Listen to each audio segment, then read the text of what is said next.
Hello guys, एक बार और आप सभी से मेरा मुलाकात हो रहा है। आज हम लोग एक और नया चैप्टर आपके सामने ला रहे हैं। सो गाइस, मेरा पिछला चैप्टर था क्लास 8 और क्लास 9 का metal and non metal. Guys, आज हम लोग पढ़ने जाएंगे। आज हम लोग क्या पढ़ेंगे? तो आज हम पढ़ेंगे class 10 first chapter chemical reaction and equation. Chemical reaction and equation. Guys, मैं आपको बता दूं तो ये चैप्टर इस बार बोर्ड में आ रहा है।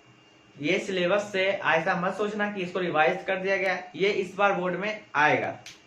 सो गाइस, आपके लिए एक इंपॉर्टेंट चैप्टर रहेगा। जब हम किसी चीज का स्टार्टिंग करते हैं तो हमारे दिमाग में यही चलता है कि हम उसको आगे कैसे पढ़ेंगे, क्या पढ़ेंगे, क्यों पढ़ेंगे, मतलब किस लिए पढ़ेंगे और कैसे मैं कैसे रिमेम्बर रखूंगा, क्या करूंगा। मतलब एकदम नया चीज में हमारी लाइफ में आएगा, मतलब जो चैप्टर होगा।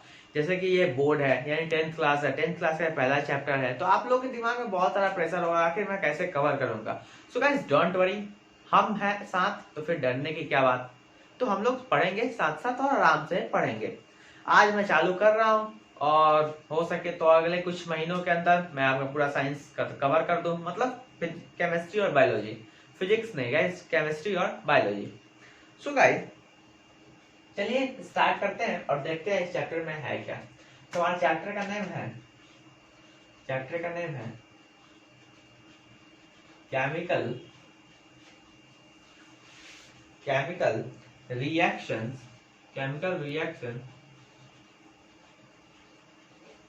And equation. Reactions and equation. So guys friends, जरा सोचो कि आखिर ये है क्या। हमने बोला चैप्टर का नाम है, क्या है? तो है केमिकल रिएक्शंस एंड इक्वेशन। हमने ये बात बोला, तो जरा आप सोचिए और थोड़ा सा ध्यान दीजिए कि आखिर चैप्टर के मतलब क्या है, इसका हेडिंग का मतलब क्या है। गाइस, चैप्टर का जो बेसिक थीम होता है उसके हेडिंग में ही छुपा रहता है। अगर आप उसके टाइटल को समझ ले तो मैं कहता हूं कि आप 20% चैप्टर को समझ सकते हैं। आप 20% चैप्टर को उसके हेडिंग से समझ सकते हैं कि आखिर वो हेडिंग क्या है, यानी उसको कहना क्या चाह रहा है, उस चैप्टर में पढ़ना क्या है। सो गाइस, ये कहना चाह रहा है केमिकल रिएक्शन एंड इक्वेशंस के बारे में। सो गाइस, केमिकल रिएक्शन क्या होता है? हमारे सराउंडिंग में बहुत सारे ऐसे रिएक्शंस हैं जो कि केमिकली होते हैं। बहुत सारे ऐसे रिएक्शन हैं जो कि केमिकली होते हैं। और आज से पहले, यानी जो आप क्लास 8 में, क्लास 9 में, क्लास 7 में, 6 में आपने पढ़ा होगा कि फिजिकल चेंजेस क्या होता है और केमिकल चेंजेस क्या होता है। फिजिकल चेंजेस क्या होता है और केमिकल चेंजेस क्या होता है। सो गाइस, जो चेंज फिजिकली होता है वो केमिकल रिएक्शन नहीं होता है। जो चेंज फिजिकली होता है वो केमिकल रिएक्शन नहीं होता है। लेकिन जो चेंज केमिकल चेंज होता है वो कहीं ना कहीं, किसी ना किसी तरह से केमिकल रिएक्शन होता है। किसी न किसी तरह से केमिकल रिएक्शन होता है। अब मैं बताना ये चाह रहा था कि आप सबने देखा होगा जैसे कि मैं आयरन का रस्टिंग देखा होगा, जो कि एक केमिकल चेंज है। तो वो क्या करता है गाइस, कैसे आखिर चेंज होता है? आज से पहले आपने ये पढ़ा होगा कि वो एक केमिकल चेंज है। उसके ऊपर क्या होता है, एयर का जो मॉइस्ट और वाटर होता है उसमें, उसके बाद फिर मॉइस्ट एयर होता है, वो आपस में रिएक्ट करता है और क्या बना देता है, तो आयरन Fe2O3 बना देता है, जो कि एक रस्ट होता है और उसके ऊपर से रस्टिंग हो जाता है, आयरन का रस्टिंग हो जाता है। लेकिन क्या आपने ये सोचा कि वो आखिर केमिकल चेंज है तो उसका कुछ ना कुछ रिएक्शन होगा, यानी कुछ रिएक्ट कर रहा है, यानी एक से ज्यादा। वहां पे आपने देख रहा है कि एक से ज्यादा मटेरियल एलिमेंट या फिर सब्सटेंस आपस में रिएक्ट कर रहे हैं। एक से ज्यादा सब्सटेंसेस आपस में आकर रिएक्ट कर रहे हैं और एक नया प्रोडक्ट का फॉर्मेशन कर रहे हैं। किस चीज का? तो रस्ट का, यानी आयरन का जो रस्टिंग होता है। आयरन नॉर्मल हुआ और हम क्या किए, वहां पे मॉइस्ट एयर रख दिए और उससे आपस में रिएक्शन हुआ और क्या क्या, वो आयरन का रस्टिंग करवा दिया। तो क्या एक नया प्रोडक्ट का फॉर्मेशन होता है कि नहीं होता है? आपने केमिकल चेंज के बारे में क्या पढ़ा था कि ऐसा चेंज होता है, केमिकल चेंज एक ऐसा चेंज होता है जो कि वापस से उसको रिवर्स ना किया जा सके, किसी फिजिकल मींस से, यानी कोई फिजिकल तरीके से उसको वापस से रिवर्स ना किया जाए तो उसी को बोलते हैं। तो क्या आप आयरन के रस्टिंग को फिर से रिवर्स कर सकते हो? नहीं कर सकते हो। आप उसको रोक सकते हो लेकिन आप उसको रिवर्स नहीं कर सकते हो। अगर एक बार किसी आयरन में रस्ट हो गया यानी वो रहेगा, उसको आप कम कर सकते हो या फिर उसको डाउन कर सकते हो या फिर उसको नहीं होने दे सकते हो आप उस पर पेंट ऑन चढ़ा के, लेकिन आप उसको खत्म नहीं कर सकते हो पूरी तरह से। तो इसी को बोलते हैं हम केमिकल चेंज। सो गाइस, जो केमिकल चेंजेस होते हैं, सिंपल भाषा में बोलूं, जो केमिकल चेंजेस होते हैं वो केमिकल रिएक्शंस भी होते हैं, चलिए आगे देखते हैं। तो अब बात हुई इक्वेशंस की। तो इक्वेशंस क्या होता है? तो गाइस, केमिकल रिएक्शन तो आपने समझ लिया कि जो भी रिएक्शन चल रहा है हमारे इन्वायरमेंट में केमिकली, यानी जो भी रिएक्शन चल रहा है हमारे इन्वायरमेंट में केमिकली, उसको हम बोलते हैं केमिकल रिएक्शन। जैसे कि आप एग्जांपल देता हूं मैं फोटोसिंथेसिस का। फोटोसिंथेसिस भी एक केमिकल रिएक्शन है। रस्टिंग ऑफ आयरन एक केमिकल रिएक्शन है, और जैसे बहुत सारा एग्जांपल है, वो सब केमिकल रिएक्शन। यानी हमारे इन्वायरमेंट में मैं बोलूं तो हमारे इन्वायरमेंट में एक साथ करीब सैकड़ों यानी बहुत ज्यादा केमिकल रिएक्शन चल रहे होते हैं। हमको लोग को उनके बारे में पता होते हुए भी हम लोग को अनजान रहते हैं। मतलब हमको पता है कि वो रिएक्शन चल रहा है लेकिन हम अनजान है कि वो केमिकल रिएक्शन ही है। सो वो सब हम देखेंगे। और अब बात करते हैं केमिकल इक्वेशंस की।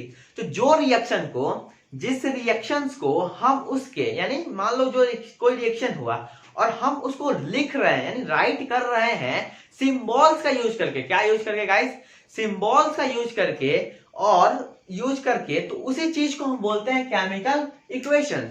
सिंबल्स का यूज करते हैं, अरिथमेटिकल ऑपरेशंस का यूज करते हैं, उसी चीज को हम बोलते हैं गाइस केमिकल इक्वेशन। आपने मैथ में पढ़ा होगा कि इक्वेशन किसको बोला जाता है। आप लोगों ने मैथ में पढ़ा होगा कि इक्वेशन किसको बोला जाता है। इक्वेशन उसी चीज को बोला जाता है जब एक से ज्यादा टर्म्स आपस में जुड़े हो अरिथमेटिकल ऑपरेशन से, तो उसको इक्वेशन बोला जाता है। तो फिर केमिकल इक्वेशन किसको बोला जाएगा?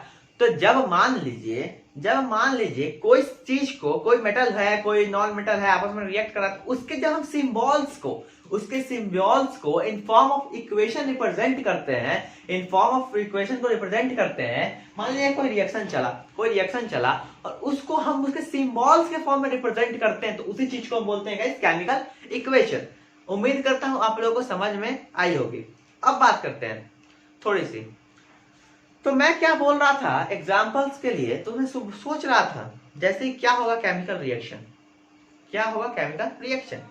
जैसे कि आप मान लो बाइक चलाते होगे, आप बाइक में पेट्रोल डालते होगे, पेट्रोल का यूज हो जाता है, पेट्रोल यूज होता है और पेट्रोल के बाद जाके कुछ बनता है, यानी उससे आपने देखा होगा क्या आप दोबारा से उस पेट्रोल को वापस पेट्रोल बना सकते हैं? जो पेट्रोल एक बार यूज हो गया क्या उसको दोबारा से फिर फॉर्म कर सकते हैं? नहीं कर सकते। यानी वो केमिकल रिएक्शन हुआ कि नहीं हुआ? कुछ ना कुछ केमिकल रिएक्शन चलते रहता है, वो आपको हायर स्टैंडर्ड में पढ़ना है। और फिर मैं बात करूं हमारे स्टमक में ही मैं बोलूं तो कम से कम चलते होंगे 10 केमिकल रिएक्शन एक साथ चल रहे होंगे हमारे खुद के स्टमक में। कैसे? हम गए आराम से इधर मस्त किए, बोले मम्मी भूख लगा हुआ है। अरे मम्मी को कैसे पता चला? हमको कैसे पता चला कि भाई हमको भूख लगा हुआ है? सो बताओ, हमको कैसे पता चलेगा कि हमको भूख लग गया? यानी कुछ अंदर से क्या होता है, एक लगता है कुछ रिलीज हुआ और मैं जब दिमाग पे बोला कि अब तुम कुछ खा ले क्योंकि तुम्हारा, मुझे लग रहा है कि तुम्हारा स्टमक खाली है, यानी तुमको कुछ चाहिए, ऊपर से कुछ न्यूट्रिशन चाहिए। अब मैं बात करूं तो मान लो आपने कोई न्यूट्रिशन यानी कोई कार्बोहाइड्रेट फूड लिया और आपने उसको ईट किया, अच्छे से च्यू किया। जब च्यूइंग कर रहे होंगे तो क्या होता है कि हमारा जो स्लाइवरी ग्लैंड होता है, यानी जो हमारा स्लाइवा रिलीज होता है, वो क्या करता है, वहां पे कुछ केमिकल रिएक्शन करता है, यानी कुछ रिएक्शन करता है कार्बोहाइड्रेट के साथ, और उसको वहां पे कुछ डाइजेस्ट करता है, उसका धीरे धीरे होते हुए ओसोफेगस के थ्रू जाएगा कहां? स्टमक के पास जाएगा। स्टमक में क्या क्या रिलीज होता है गाइस? आपने पढ़ा होगा डाइजेशन चैप्टर बायो में। अभी तक मैंने नहीं पढ़ाया है लेकिन आपने जरूर अभी तक पढ़ लिया होगा कहीं ना कहीं कुछ। तो गाइस हमारे स्टमक में एक HCl नाम का एसिड भी रिलीज होता है, और 2-3 जैसे पेप्सिन हो गया, मतलब और बहुत सारे एंजाइम्स रिलीज होते हैं, और जो कि क्या करते हैं फूड मटेरियल के साथ रिएक्ट करते हैं और उनको कॉम्प्लेक्स से किसमें? नॉर्मल मॉलिक्यूल यानी सिंपल मॉलिक्यूल में बदलते हैं। कॉम्प्लेक्स मॉलिक्यूल से सिंपल मॉलिक्यूल से बदलते हैं और उसके बाद क्या होता है, हमारा विलाई जो होता है उसको एब्जॉर्ब करके और उनको इन फॉर्म ऑफ कार्बोहाइड्रेट्स यानी इन फॉर्म ऑफ ग्लूकोज क्या करता है, हमको ग्लाइकोजन के फॉर्म में स्टोर करता है, ग्लाइकोजन के फॉर्म में स्टोर करता है और बाद में फिर ग्लाइकोजन ही ग्लूकोज के फॉर्म में ब्रेक होता है और फिर ग्लूकोज क्या करता है, ऑक्सीजन के प्रेजेंस में टूट के हमको एटीपी देता है। क्या करता है, हमको एटीपी देता है, जिससे हमारा जीवन रन चलता है। सो गाइस, तो आपने देखा क्या कि हमारे खुद के बॉडी में कितना सारा केमिकल रिएक्शन चल रहा है, कितना सारा केमिकल रिएक्शन चल रहा है। तो सोचिए, अब जैसे कि एक और एग्जांपल दूं, मैंने क्या किया, सांस लिया, क्या क्या गया अंदर, एयर गया ना, बहुत सारा एयर गया होगा, अंदर गया होगा ना। तो अब क्या होगा, जब यहां से मैंने मान लो मैंने सांस लिया तो एयर के साथ साथ ऑक्सीजन भी गया होगा, क्या गया होगा, ऑक्सीजन भी गया होगा। अब ऑक्सीजन क्या करेगा, जाएगा हमारे ब्लड में मिलेगा और जब ग्लूकोज जहां पे होगा, मान लो ग्लूकोज का स्टोरेज होगा कहीं पे, वहां पे जाएगा ऑक्सीजन और ग्लूकोज के साथ रिएक्ट करेगा। रिएक्ट करने के बाद क्या करेगा, वहां पे कुछ कार्बन डाइऑक्साइड बनाएगा और कुछ एनर्जी रिलीज करेगा, कुछ एटीपी बनाएगा। तो आखिर ये भी एक केमिकल रिएक्शन है। हम सांस लेते हैं तो ऑक्सीजन लेते हैं, यानी ऑक्सीजन का रिक्वायरमेंट होती है तो हम सांस लेते हैं। जब कार्बोहाइड्रेट की मात्रा हमारी बॉडी में बढ़ जाती है तो हम उसको फिर सांस को छोड़ते हैं कि नहीं छोड़ते हैं। तो ये सब भी गाइस एक केमिकल रिएक्शन ही है, ये सब भी एक केमिकल रिएक्शन ही है। और मैं बात करता हूँ एसिड रेन के बारे में आपने सुना होगा। एसिड रेन क्या होता है, वहां भी गाइस क्या होता है, जब एटमॉस्फेयर में जो वाटर यानी जो क्लाउड्स बनते हैं, क्लाउड्स में कुछ वाटर रहते हैं ना, और क्या होता है आजकल इतना सारा फैक्ट्रीज हो गई है कि उसका स्मोक होता है। क्या होता है, उसका स्मोक्स होते हैं और वो ऊपर की तरफ जाते हैं। कहाँ जाते हैं, ऊपर की तरफ जाते हैं और क्लाउड में जो वाटर होता है उसके साथ रिएक्ट करते हैं। वहां पर रिएक्ट करने के बाद कुछ एसिडिक सब्सटेंस जो होते हैं वो मिल जाते हैं। मान लो डाउनपोर हुआ, वाटर का डाउनपोर हुआ और रास्ते में मुझे एसिड मिल गया, तो क्या करेगा, वो एसिड के साथ रिएक्ट करेगा। रिएक्ट करने के बाद उसके साथ साथ ही वो जमीन पे लाएगा, यानी ऑन लैंड लाएगा। तो वो क्या होता है गाइस, वहां भी एक केमिकल रिएक्शन चलता है। यानी मैं बोल लूं तो हमारे पूरे एनवायरनमेंट में लाखों करोड़ों केमिकल रिएक्शन एक साथ चलते रहते हैं। तो अब मैं बात करता हूं कि आखिर वो रिएक्शंस होते क्या हैं। तो गाइस मैं बोलूं, मैंने आपको बताया कि ऐसा रिएक्शन जिसमें दो या दो से अधिक सब्सटेंस एलिमेंट मॉलिक्यूल्स ये सब मिक्स हो और आपस में रिएक्ट करके एक नया प्रोडक्ट का फॉर्मेशन करे। किस चीज का फॉर्मेशन करे, एक नया प्रोडक्ट का फॉर्मेशन करे, तो उसी चीज को बोलते हैं chemical reaction. To the point बात थी। उतना देर से मैंने बहुत सारे एग्जांपल्स दिए आपको, थोड़ा सा आपको समझाने की कोशिश की पहले कि आखिर इस चैप्टर में हम पढ़ेंगे क्या। तो इस चैप्टर में हम इक्वेशंस की बैलेंसिंग भी पढ़ेंगे, इक्वेशंस क्या होता है ये पढ़ेंगे, केमिकल रिएक्शन क्या होता है ये पढ़ेंगे, केमिकल रिएक्शन कितने प्रकार टाइप्स के होते हैं वो पढ़ेंगे, और मतलब जितना भी एनसीईआरटी में दिया हुआ है मैं सब चीज कवर करूंगा इस चैप्टर में। सो गाइस, अब हम बहुत लंबे चौड़े मैंने भाषण नहीं था, तो मैं बहुत लंबी चौड़ी लेक्चर सारे आपको दे चुका हूँ, आपको समझाने के लिए दिया। क्या दिया, आपको समझाने के लिए। अब हम चलते हैं थोड़े टॉपिक के ऊपर, नहीं तो आप लोग भी सोच रहे होंगे अरे आया तो देखो पीछे 13-12 मिनट से भाषण दे रहा है, 10-12 मिनट से पिछले भाषण दिया, लेक्चर डाला, कुछ टॉपिक पढ़ाया ही नहीं, मास्टर ने कुछ टॉपिक पढ़ाया ही नहीं।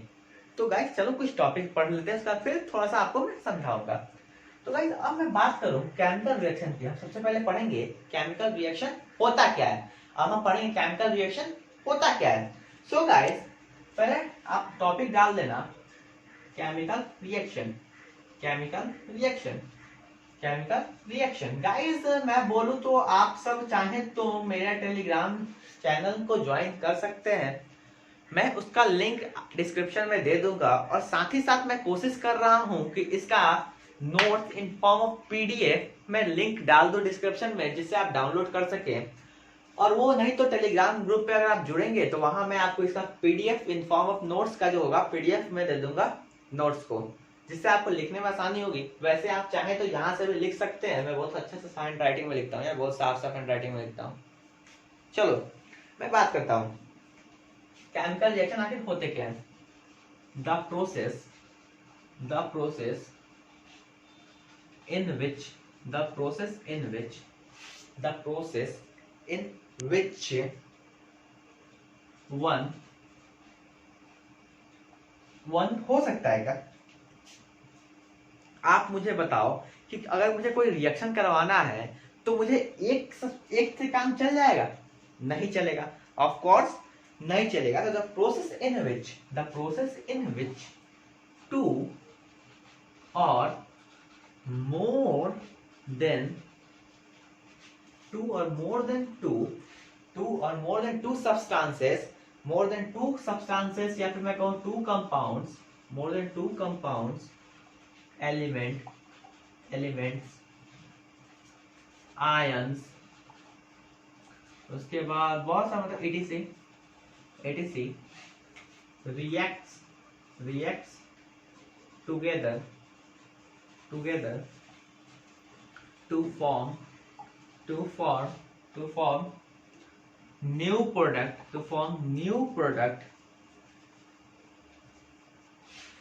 is known as chemical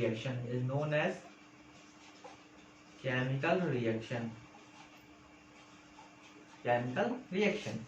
So guys, मुझे एक बात बताओ, अगर मान लो मैं ये बात बोलूं कि मान लो रिएक्शन तो हुआ, मतलब दो कंपाउंड आपस में react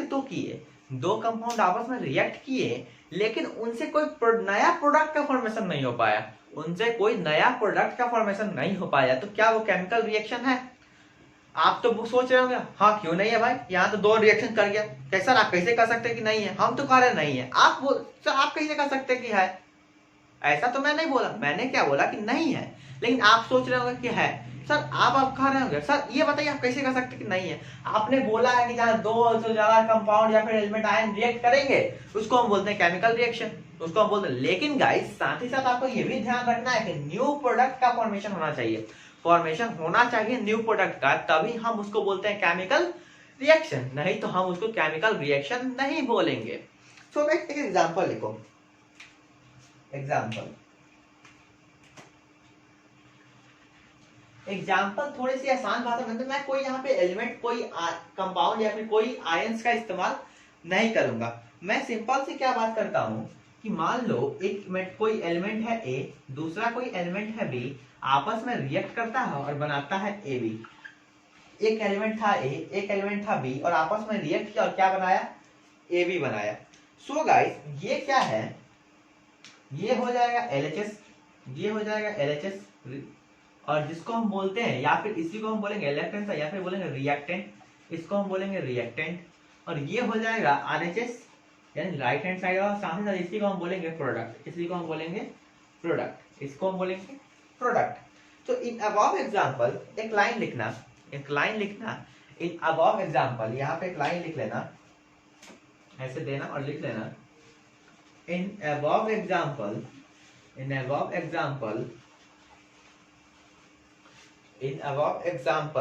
LHS is reactant, and RHS is product, तो इन above एग्जांपल में कहा क्या रहा है गाइस कि जो LHS है वो क्या है? रिएक्टेंट है, और RHS प्रोडक्ट। अब मैं बताना चाहता हूं आपको कि रिएक्टेंट और प्रोडक्ट क्या होता है। सो गाइस मैं बोलता हूं, आप सुनिएगा, मैं बोला कि जो दो सब्सटेंस या फिर दो एलिमेंट कंपाउंड आयंस, मैंने जो दो को लिया या फिर दो से ज्यादा को लिया, वो आपस में क्या किए? रिएक्ट किए और कुछ नए कंपाउंड या फिर नए आयंस या फिर नए किसी चीज का प्रोडक्ट यानी फॉर्मेशन किए। तो जो आपस में रिएक्ट करते हैं उनको हम बोलते हैं रिएक्टेंट, और जो प्रोडक्ट निकाल के आता है उनको हम बोलते हैं प्रोडक्ट। यहाँ पे लेफ्ट हैंड साइड वाला है रिएक्टेंट, राइट हैंड साइड वाला है प्रोडक्ट। सो गाइस आप इसको जल्दी से नोट कर लीजिए, उसका मैं फिर आगे बढ़ता हूँ। सो गाइस अभी तक आपने इसको नोट कर लिया होगा, और मैं इसको थोड़ा सा रब करता हूँ। क्या करूँ गाइस? सो गाइस ये एक अच्छी बात नहीं है आप लोगों की, मैं आप लोग से इस बात के लिए खुश नहीं हूँ। मैं अपना पूरा बेस्ट दे रहा हूँ आप लोग के लिए, लेकिन आप लोग मेरे लिए बेस्ट नहीं दे रहे हैं यार। आप लोग चैनल को सब्सक्राइब नहीं करते हैं, ना लाइक करते हैं वीडियो को, ना उसको साथ ही साथ शेयर भी नहीं करते यार। खुद कितना सेल्फिश बनोगे यार, खुद कितना देखोगे, दूसरे को भी तो दिखाओ यार। क्या करते हो तुम सब पे, मुझे समझ नहीं आ रहा है।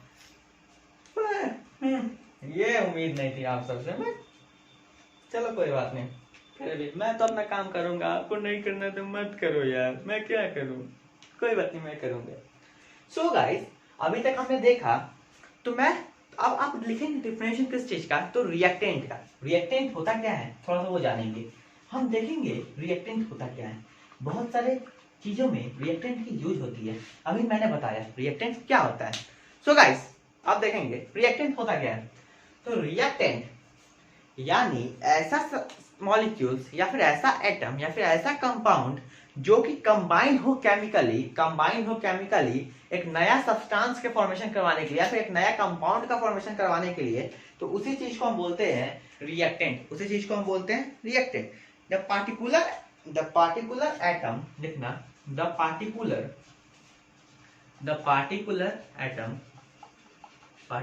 एटम एटम्स लिख लेना यार, molecules, particular atoms, molecules, compounds which combines या फिर reacts, which combines chemically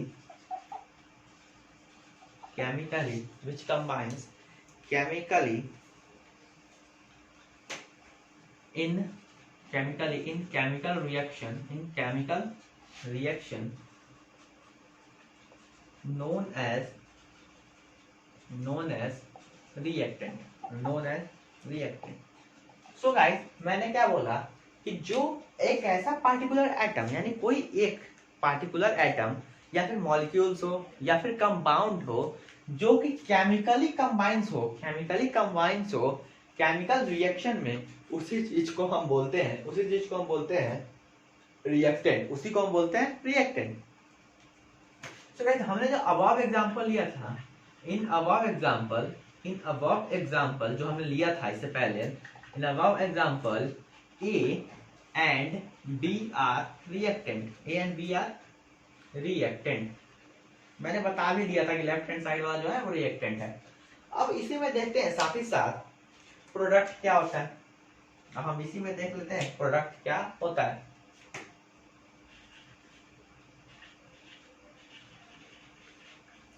product, so guys, मैं बोलूं which the particular atom molecules या फिर compound, the particular atom molecules या फिर compound which forms when combination of reactant, which forms by the combination of reactant in chemical reaction is known as product। तो हम लिखेंगे, अब हम लिखेंगे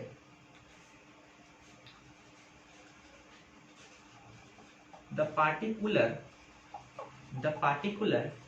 atom, एटम लिखना सही नहीं रहेगा, एटम लिखना यहाँ पे सही नहीं रहेगा क्योंकि हम पहले ही दो एटम को रिएक्ट करवा देंगे तो एक कंपाउंड का इंफॉर्मेशन करेगा।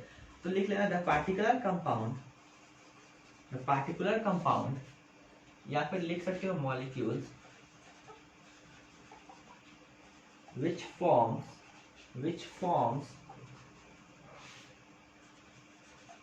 when क्या when बताओ तो कैसे फॉर्म होगा, आप थोड़ा सा सोचो कैसे फॉर्म्स होगा। तो which forms when reactant reacts, which forms when reactants react together in chemical reaction, which forms when reactants reacts together in chemical reaction known as product। बात समझ में आ गया कि ऐसा पार्टिकुलर कंपाउंड या फिर मॉलिक्यूल जो फॉर्म्स हो, कब फॉर्म होगा कि जब रिएक्टेंट यानी जो रिएक्टेंट होंगे वो आपस में रिएक्ट करेंगे केमिकली और कुछ नया चीज को जो बनाएंगे, जो नया प्रोडक्ट फॉर्म होगा, यानी उसी को हम बोलते हैं प्रोडक्ट। जो नया सब मॉलिक्यूल्स प्रोडक्ट या फिर नया कंपाउंड फॉर्म होगा उसी चीज को हम बोलते हैं प्रोडक्ट। तो लिख लेना यहाँ इसके लिए भी, जो अबव एग्जाम्पल जो हमने एग्जाम्पल दिया था, in above example AB is product, AB is product, in above example AB is product। So guys फटाफट इसको नोट कीजिए। तो AB is product बात समझ में आ गया ना, जैसे A प्लस B फॉर्म क्या क्या था, AB, यानी A और B जो था वो रिएक्टेंट था और AB जो है प्रोडक्ट है। इसको फटाफट नोट कीजिए, उसके बाद हम आगे बढ़ेंगे। सो गाइस अभी तक आपने ये नोट कर लिया होगा, तो मैं अगर नहीं भी किया होगा तो वीडियो को पॉज कर लीजिए, मैं साइड हट जाता हूं और उसके बाद मैं इसको रब कर रहा हूं।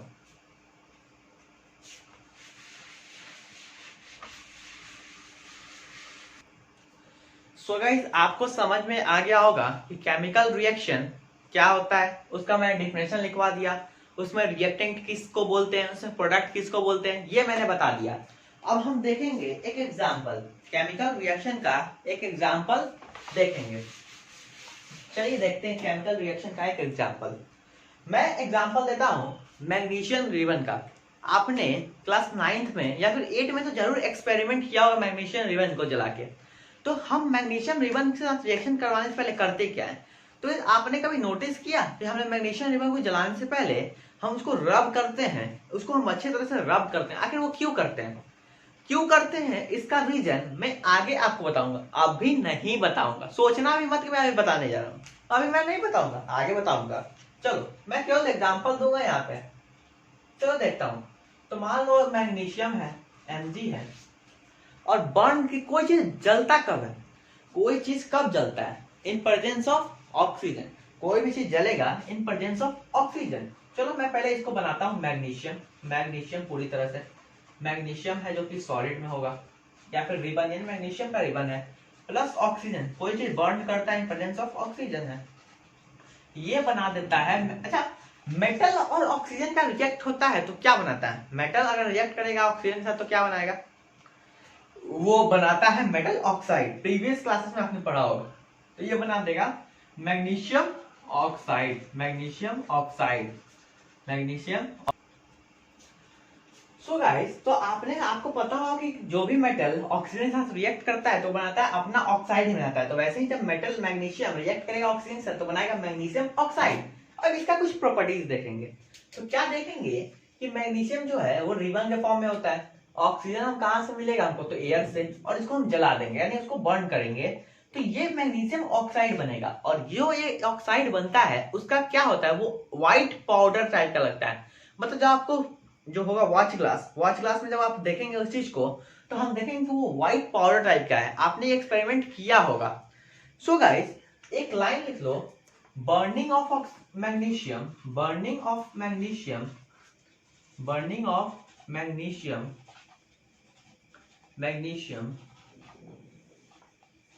is an example of chemical reaction, है या नहीं।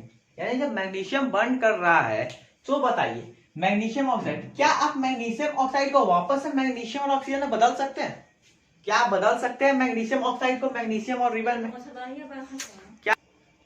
सो गाइस, तो मैं बोल रहा था कि बर्निंग ऑफ मैग्नीशियम जो होगा वो एग्जांपल होगा केमिकल रिएक्शन का। तो क्या आप मैग्नीशियम ऑक्साइड से वापस मैग्नीशियम और ऑक्सीजन बना सकते हैं, तो गाइस नहीं बना सकते। आप कितना भी कोशिश कर लो वो नहीं बनेगा। तो ये एक, आप कितना भी कोशिश कर लो ये तो बनने वाला नहीं है। जब ये नहीं बनेगा तो ये एक कैसा चेंज होगा, तो ये एक केमिकल चेंज होगा। जैसा मैंने स्टार्टिंग में बोला था कि केमिकल चेंजेस जो भी होते हैं वो रिएक्शन होते हैं केमिकल रिएक्शन, आप एग्जांपल्स में लिख सकते हैं कि जो भी केमिकल चेंज होगा वो केमिकल रिएक्शन भी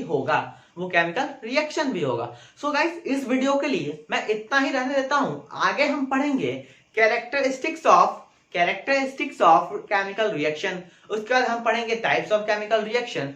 सो आज के लिए इतना ही, और बाकी तो आप समझ रहे हैं मैं क्या बोलने वाला हूं। मैं मेहनत कर दिया यार, अब आप भी मेहनत करो यार, कम से कम आपको क्या मेहनत करना है यार, एक बटन तो दबाना है सब्सक्राइब का, एक उसके बगल में बेल आइकन होगा उसको दबा देना है, ज्यादा एक शेयर कर देना है यार, अब क्या चाहिए।